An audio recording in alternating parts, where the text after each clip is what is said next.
জীবনের বিনোদনের নামে যে অভ্যাস নিঃশব্দে খালি করছে আমেরিকানদের পকেট সেটি হলো জুয়া। সম্প্রতি এক গবেষণায় দেখা গেছে গড়ে একজন আমেরিকান তার জীবন দশায় অন্তত $1,00,000 খরচ করেন কেবল জুয়া খেলতে গিয়ে।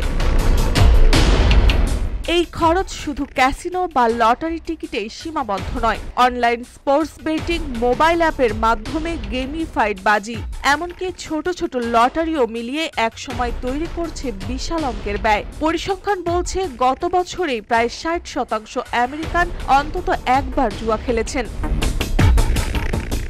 তবে বিশেষজ্ঞরা সতর্ক করছেন, এটি নিছক বিনোদন মনে হলেও সময়ের সঙ্গে সঙ্গে ডেকে আনতে পারে গুরুতর আর্থিক সমস্যা, এমনকি আসক্তির ঝুঁকিও। কারণ ছোট ছোট বাজি গড়ে তুলতে পারে বড় আর্থিক ফাঁদ।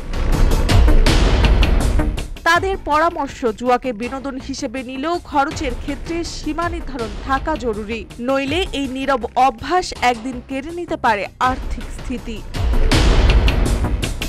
মার্জিয়া মৌ, রূপালী বাংলাদেশ।